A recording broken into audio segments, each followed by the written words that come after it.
The room was cold, the weight of the world pressing down on everyone in the crowd. They had gathered expecting a regular press briefing, a mundane update. But as Ibrahim Traoré stepped up to the podium, the air shifted. His eyes, usually calm, now bore a storm. He wasn't here to announce policy. He wasn't here to discuss diplomacy. He was here to expose the truth no one wanted to hear. "These are the people who betrayed you," he said, holding up a file, the weight of its contents more dangerous than any weapon. Introduction and Setup. It was the kind of day that carried the hum of 1,000 untold stories, the kind of day where the clouds hung low, their gray hue matching the mood of a country teetering on the edge of despair. The people of Burkina Faso, who had already seen too many betrayals, were gathering in the heart of the capital for a press conference that was supposed to be nothing more than a routine speech. But for Ibrahim Traoré, the country's new prime minister, there was no such thing as routine. His rise had been marked by battle, not just against enemies on the battlefield, but also against the betrayals that had poisoned the heart of his own government. He was a leader forged in the fires of conflict, his youth marked by the scars of revolution. His steely resolve and tactical brilliance had earned him the respect of his people, but even his sharp eyes missed nothing when it came to the traitors lurking within the shadows of his own government. The press conference hall was silent, save for the soft clinking of pens and the quiet shuffle of feet as reporters settled into their seats. Ibrahim stepped to the podium, the weight of history pressing on his shoulders as cameras clicked and flashed like hungry predators, waiting for a glimpse of what would come next. But as he gazed at the sea of faces in front of him, the words he had carefully rehearsed the night before seemed to slip from his mind. Instead, his gaze hardened, his eyes scanning the faces of the men and women who had once sworn loyalty to the cause of justice, and now stood in the front row, pretending to care. "Today, I will reveal something that will shake this nation to its very core," Ibrahim began, his voice steady, yet with a quiet fury that made the audience pause. "The truth is often the most dangerous weapon, but today I wield it for you." A murmur spread through the crowd, some curious, others skeptical. They had heard rumors of corruption and betrayal within the highest ranks of government, but the notion that their leader would expose it all so publicly was unsettling. The cameras zoomed in as Ibrahim held up a file, the contents of which were a mystery to all, yet its presence was enough to make every heart in the room race. Conflict or challenge introduced. It was not the usual political affair. This was not a man giving a prepared speech. This was a leader who had seen enough, who had felt the weight of every lie told in the name of power. Ibrahim's reputation had been forged in fire, his resolve tempered in war. But this battle, this was different. This was about more than victory or defeat. It was about the very soul of his country. "You trusted them," he continued, his voice like ice. "They betrayed that trust, and in doing so, they betrayed you." The room was silent.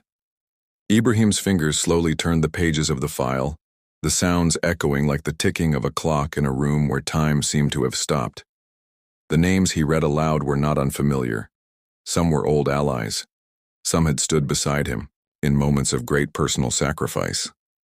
They were the architects of the false promises that had nearly destroyed everything he fought for.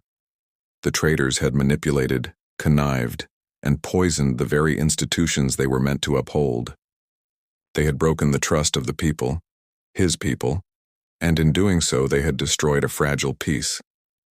But Ibrahim Traoré was no ordinary man, and these were no ordinary lies. He had known the stakes for far too long. His life had been spent on the precipice of war, on the razor's edge of betrayal, and now he had come to expose the ones who had been working in the shadows, betraying the very foundation of the nation. Midpoint revelation or twist. As Ibrahim's voice rang out with the final name, the atmosphere shifted. For a moment it felt like the entire room held its breath. The betrayal had cut deeper than any sword. But as the final name echoed in the air, something unexpected happened. One of the reporters, a familiar face, stood up. The man was not just a reporter. He was one of Ibrahim's closest allies, a man who had stood by him during the darkest moments of his campaign. Yet his eyes were no longer filled with admiration. They were filled with something darker, something Ibrahim had never seen before: fear. The reporter dropped a bombshell of his own. "Ibrahim, you're right about the names," the man said. "But what you don't know is that the very people you've trusted in your inner circle are the ones who set you up for this fall." The room went silent. The air became thick with disbelief.